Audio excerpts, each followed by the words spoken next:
Hi, and welcome back. Today I'm going to work on my slow stitch quilt.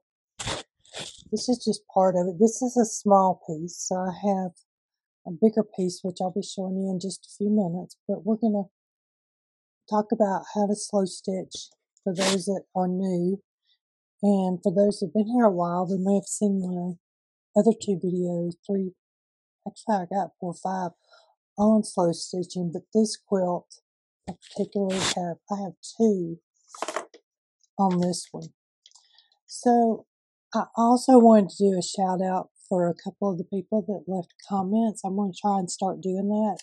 So Regina Creates 2, National Park Princess, The Brown Dragonfly, Fit Kitty, and Pre-Retirement Days. Thank you so much for leaving me a comment and stopping by and visiting. So I hope you guys liked the video. Thank you. Hi, and welcome to the Trucking Scribe. It's Esther. If you've been here a while, you may know about my slow stitch quilt that I worked on last year. It's been sitting around just on my dresser looking at me. So I thought today I would get this back out and do some work on it. So what I'm doing is I take just strips of fabric, and these were the 6x6. So they were 6x6, and I just cut them. I didn't even measure. Some of them are bigger, some of them are littler. My particular slow stitch is I don't turn under the seam, under the seams. So I just stitch on top. You can see it is leaving a nice little edge. Places like this, I'll just come back with a smaller piece and lay over it like that. Or you can see this little piece was one that I come in and did that way. And there's a needle. I'll probably need that. And I've used different colors of thread, just whatever I have on hand that I like at the time. And it is getting bigger, so maybe I can finish it this year. Here I tried to, crooked, sorry. Here I tried to do like a buttonhole. I didn't do very good. But I'm just taking great big stitches and making it. And this thing feels so good. It has back quarters on the back.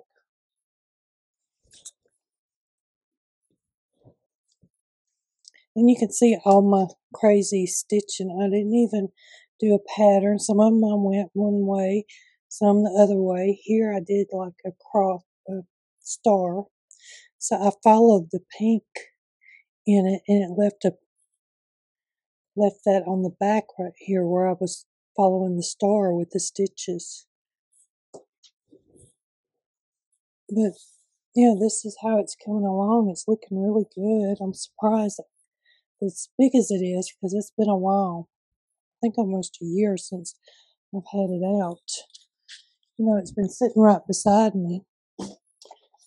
So right now I have a smaller piece. So I do my smaller pieces and I add them to the bigger ones. So let me see. And you can see I've just thrown them wherever. It's just a fun way of stitching. I have my strings that are kind of buried in the quilt batting. And this is just a basic polyester batting. What I'm doing is I'm trying to turn each one and give it some kind of a different way to go. I got this thread on Amazon, and I'm not really sure what I do with the whole box of it because I had a box. I love this one. It just seems to be the right weight for me. You know what? I did get out, but I don't know where I put it. So this is my needle threader. I put some string on it so I keep up with it because I lose these.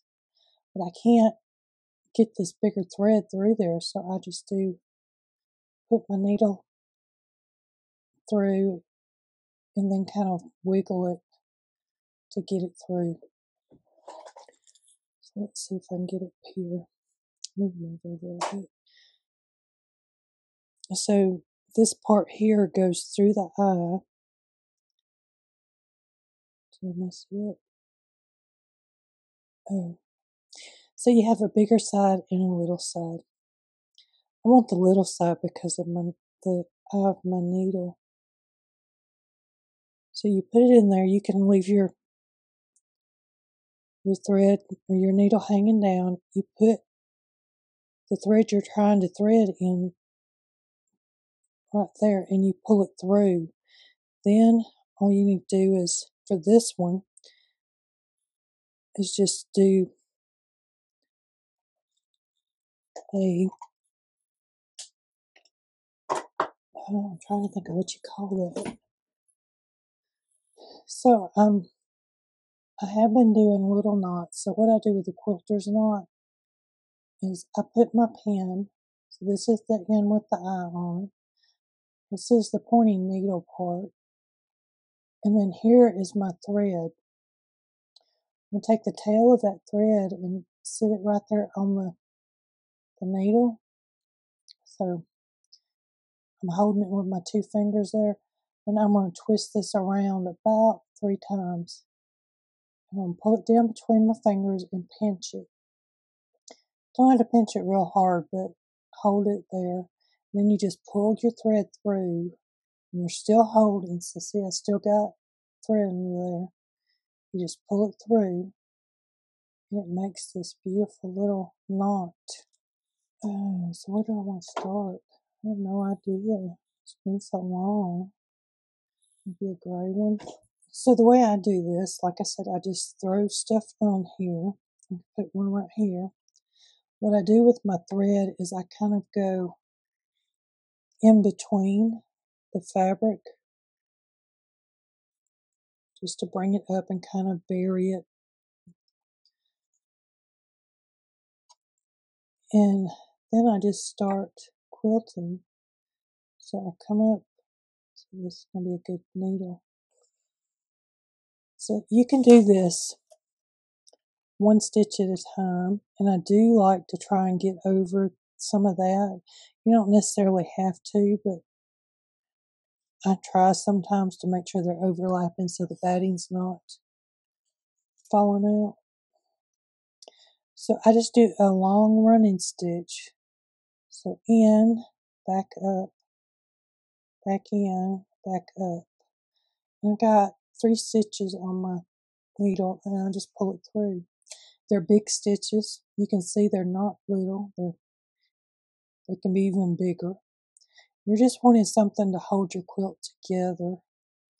And the other thing, if you've been here, you know that I've been doing diamond paintings on Friday.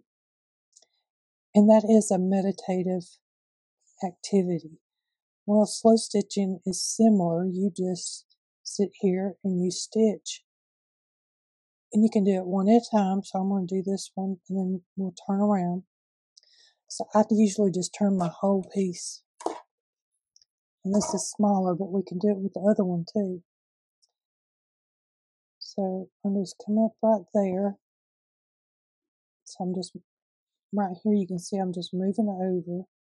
And then if you want to do 1 stitch at a time, you can go down, pull your needle out. You got 1 stitch there, then you just come back up. So you can do 1 at a time. Or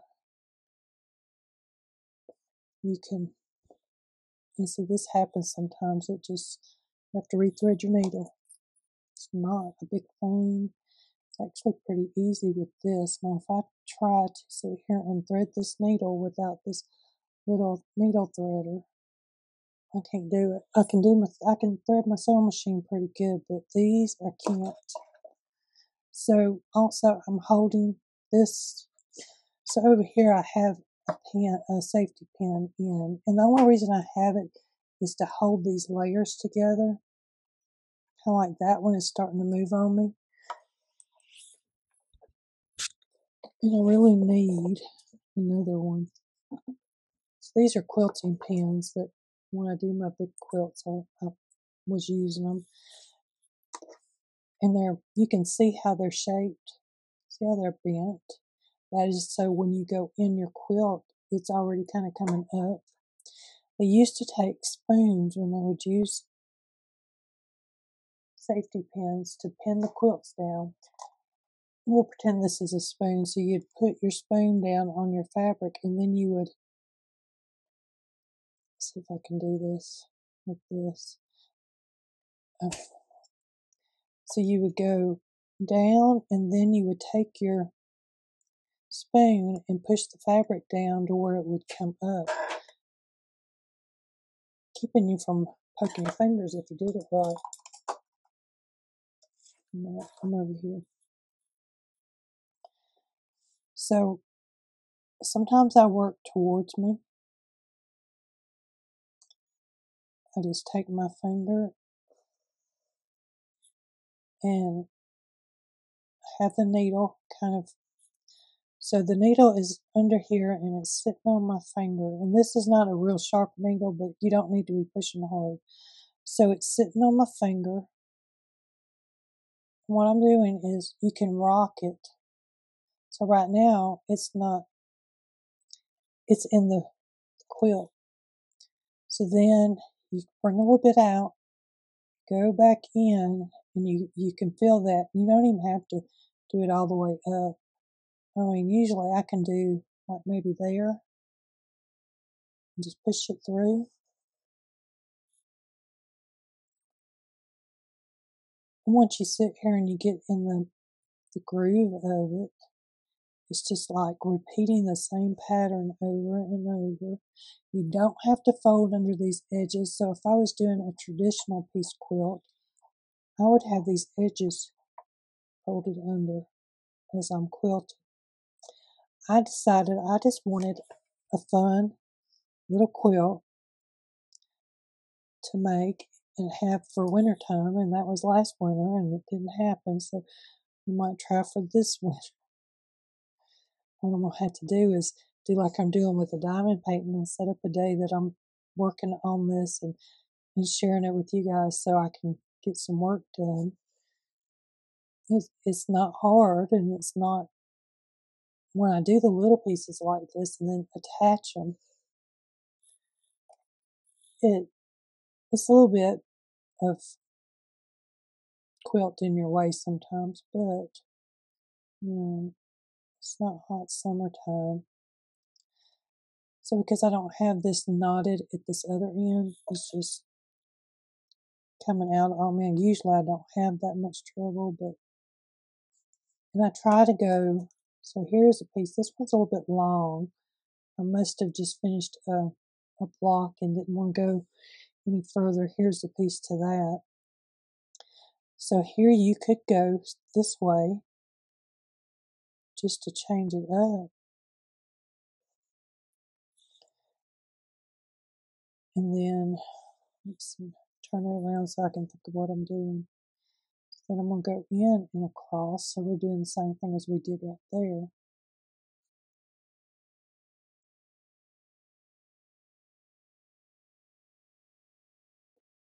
Not too far.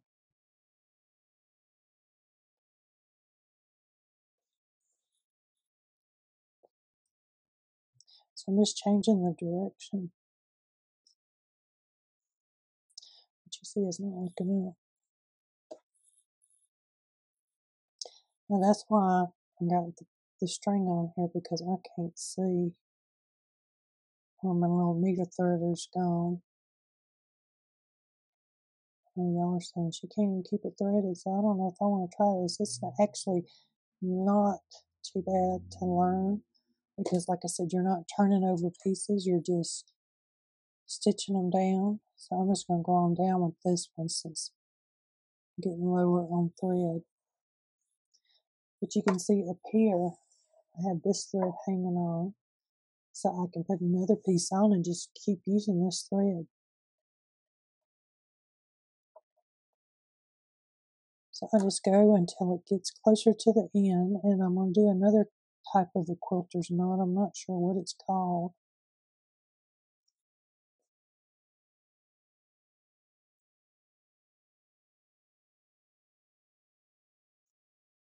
Okay, so I ain't got a whole lot. I take, it's not gonna work. I'd really like to show you. So basically we're going to do the same thing with this that I did when I started when I did this knot. So it's going to be a little bit different in the way you do it.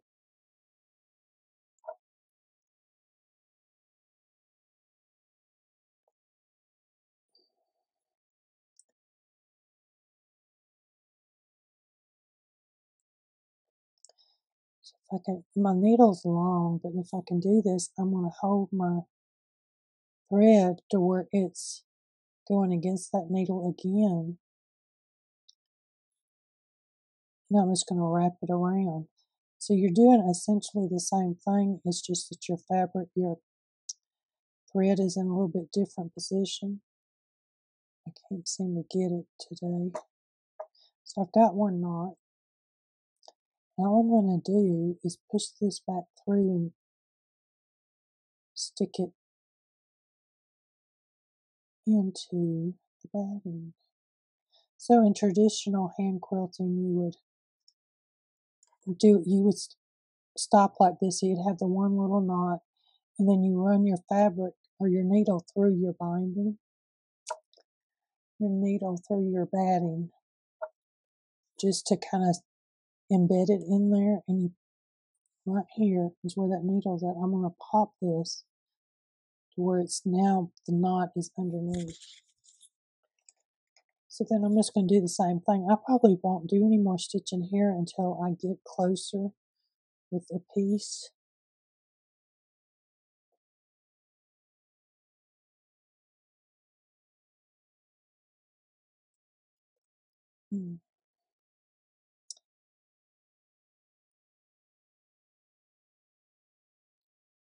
We might do a red one so you can see how to follow the pattern. So again, I'm going to take my needle. I'm going to put the pointy end towards the thread and the end of the tail of the thread towards the needle.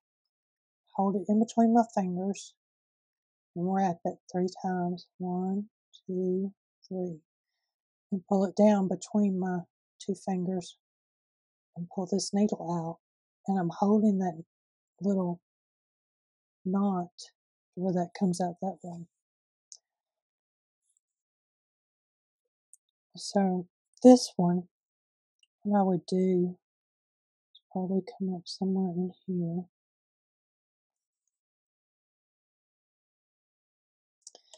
I think what I'm going to do is go down first.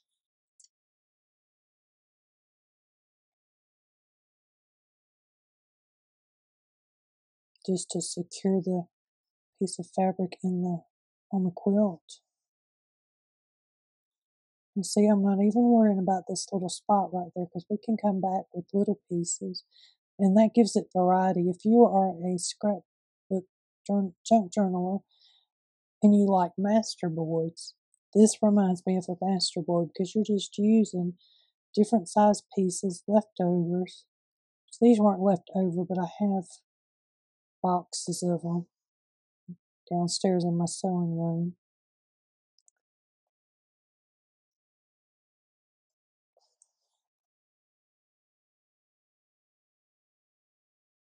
Okay. So now what I want to do is I want to follow this line as a quilting line.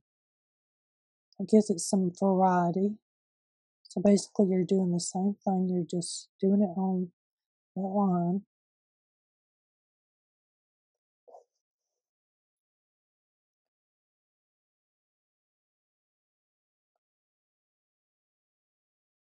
And you can wear a thimble. I'll probably need one for my thumb. If I do, or my middle finger there, I can feel it getting a little sore. But after a little bit of sewing, I can do it without one. So then what I'm going to do is just go in here and I'm going to come up over there on that side of it.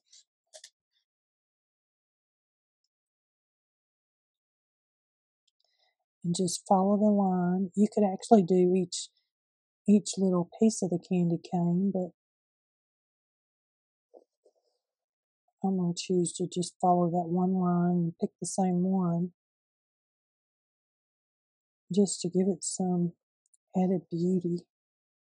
So you could do embroidery on these. I'm not a very good embroiderer. My daughter is really into embroidery. I tried to talk her into doing my video, but I haven't got her to do it yet, but she might one day. But she does all kinds of embroidery, from flowers to the satin stitch, chain stitch. I'm trying to think of some of them. She's been working on embroidery for 3 or 4 years now, and that's one of her relaxing and meditating kind of things to do.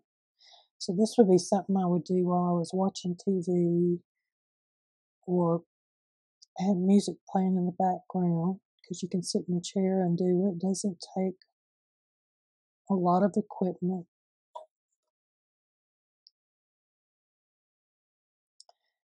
And if it's summertime like it is here for me now, it's like in the 90s outside. I'm not sure what it is right this minute, but yesterday we got up to 96 at one point.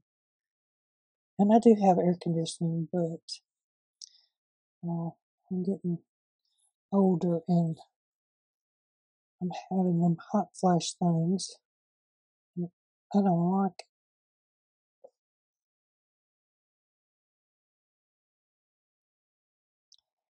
So you can do it in the summertime. Like I said, you can go out with this little bit and just sit on the back porch or something, listen to the birds sing.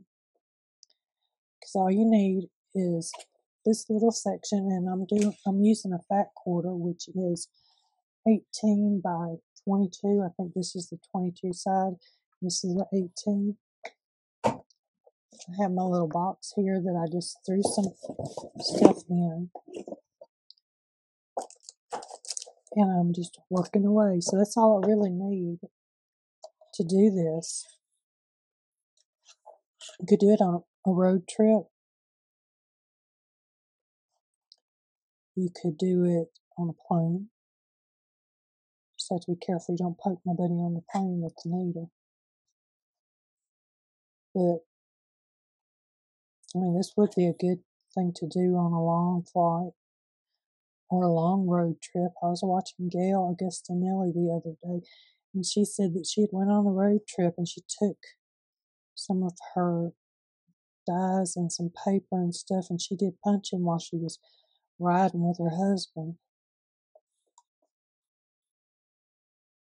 And see, I was talking, I didn't really catch that. That I got this one, so you can do, I can go back and do that second line right there. I didn't even notice that I had jumped over. Or I can do this line now, since I'm way over here. I think I am going to go ahead and knot this. This is a, because the needle is so big, it is much more of a thing to do. So I'm just going in between the fabric and I'm pulling that knot.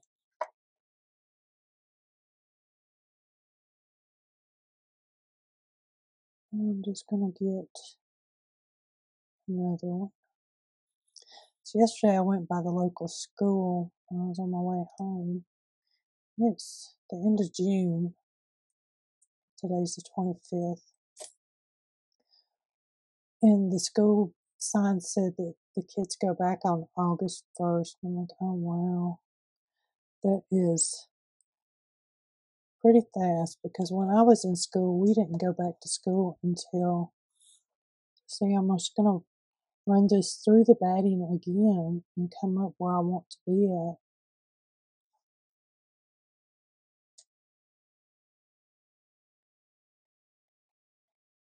And just sew it down. And you know, I am a quilter from old days when I was told that everything needed to be perfect. The seams needed to match, and your stitches needed to be like 10 to an inch. I'm surprised I ever got as much quilting done as I did, but I did. And now doing this, it's so freeing to just do the quick and easy, have all the frayed edges on. It's like a rag quilt, if you know what a rag quilt is. Okay. So I could find some more colors. And what I'm looking for with the colors is like maybe this. This one's over here, but that one wouldn't look too bad right there. I have this pink one right there, so I don't want that one quite so close. We just did the black one. So, yeah, I think I'm going to use that one. And I do have some more over here, which actually we can go ahead and show you how I cut it. I just take my scissors. I don't need to be cutting this wire this many. I just cut it in half wherever. I don't just. Actually, I think I will do the green. I like that one. The darker green. So now what I'm kind of looking at is, I don't need this. I'm getting close over here to my edge. And in order to attach these together, let's see. I'm going to want to not sew all this down, so I may sew to right here.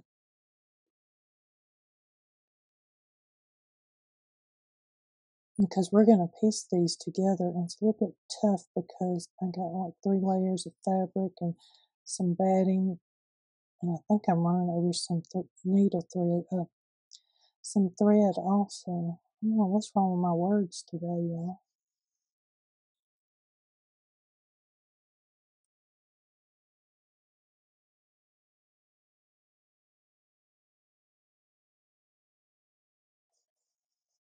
Okay, so I got that side down. What I can do is go across here, because I want at least a good ½ an inch to maybe an inch of fabric on the side. Because what we're going to do is we're going to take this quilt, which I'm going to need another piece. I'm going to need this to be in several more panels before I get there. But what we're going to do is just sew these together. So like this.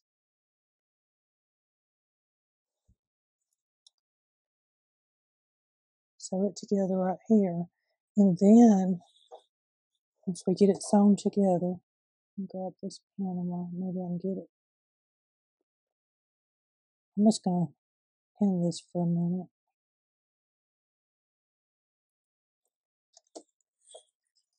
And the reason I want to do a bigger panel is so that when I do this,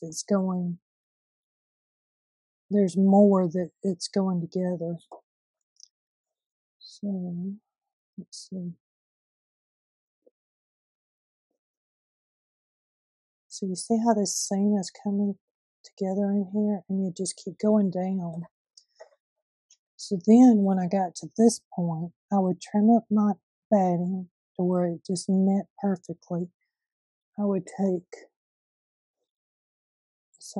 maybe this one, and then I would just sew it over the top, because this and this would be even, so it wouldn't be bulky right there, and you just keep going.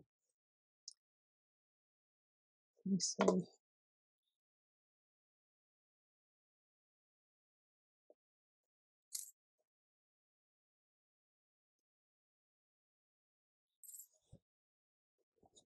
So if you look back here, that's what I've done is this here was all one panel all the way up there to here. Then I sewed this whole section together. Over here was a little bit different. I did this whole line right here all the way down, but I had sewed these three together and these two together. I'm going to go right across here and leave this bottom piece to itself. Now, normally I would probably follow these lines, but I don't know if I'm going to do that today on this one because it will be going over the next piece.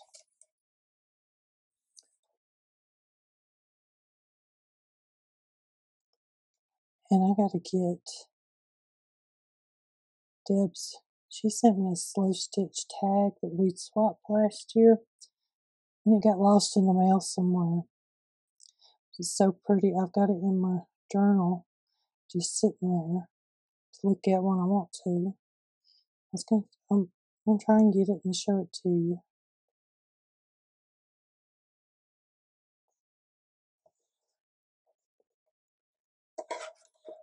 So I'm going to across this top. And you could come back and do some of this detail stitching later.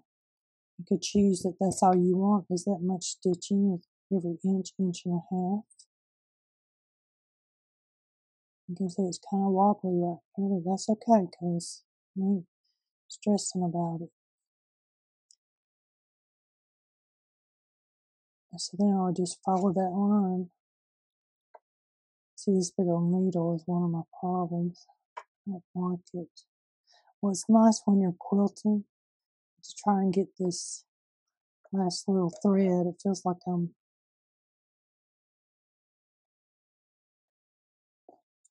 so you could have so a while back, let's see, I want to say June of 2016, I was involved in a hexie swaps. This would look good to go on top of it when I get done. I do have a hexie quilt that I've been working on forever too. So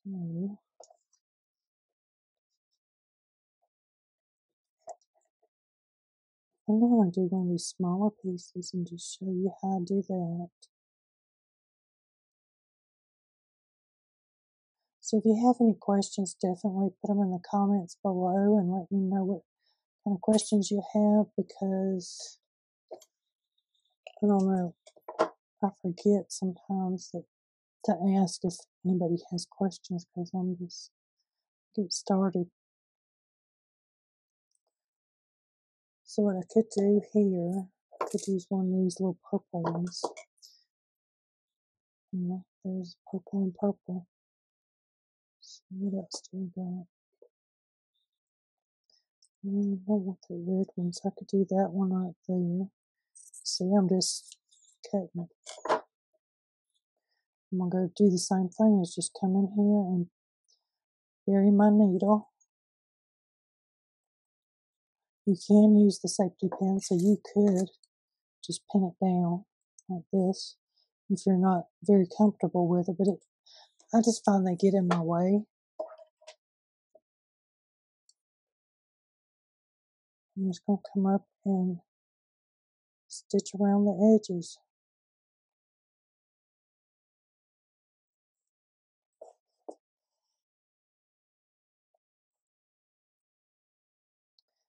Just in and out. You're not worrying about being perfect. You can make big stitches, you can make little stitches, and if it's all wonky like mine, I'd advise you just to let it be wonky and be happy with it. Because when you're under that quilt watching TV in the wintertime and you're cold, you ain't going to be worrying about how straight those pieces are or how many stitches you got to an inch. And besides that, your quilt, if it's on you, it's going to be all bunched up like this and you ain't going to see it anyway. I'm glad to get back to this too. I mean, I have a chair in my bedroom and I watch TV, and there's a dresser, not a dresser, a little bookshelf beside it. It has been there since last year when I worked on it. I just have not. See, so you could keep going. I'm going to take this off now. See how it holds it on there for you if you're unsure.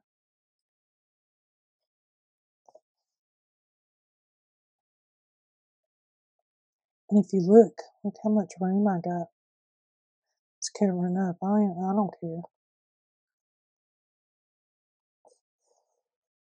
I'm really wanting to see it washed to see how much it frays and how it looks and all that.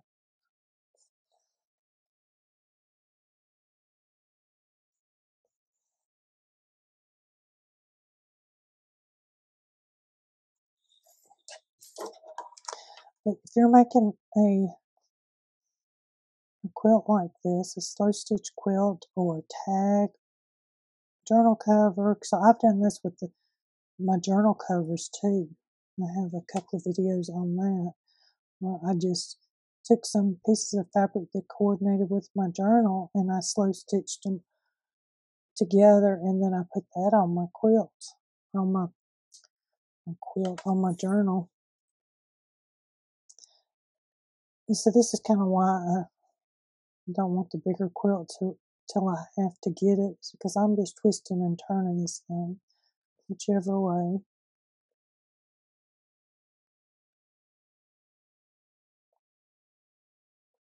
So I just wanted to come back and say hello to all my slow stitching friends, since I've not been on here in a while to do the slow stitching. So right here, what I can do is I could put another line down there. I could put one down that one. What I'm going to do is just go through the fabric so I'm not on the back. I'm not on the front. I'm just going in between that. And just to use this thread, because I don't see right there is not going to be much help to me. I'm just going to go over here to one of these places that are a little bit bigger. It's close by, and put this thread in there and give it some more texture.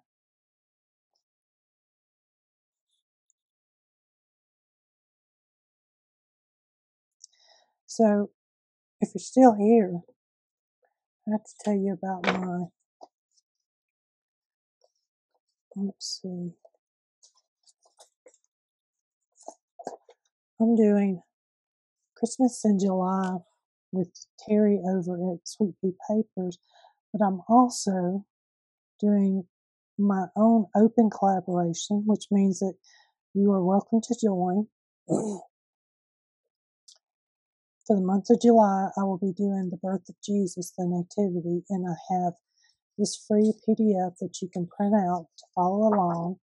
I have 9 days right now, and I'm not sure how I'm going to mix them up, but we're going to use this digital that I made. And I don't know where the front ones went.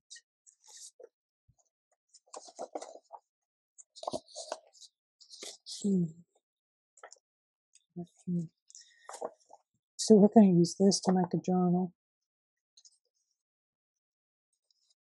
It will be hashtag Jesus in July 24. So anybody can use that tag.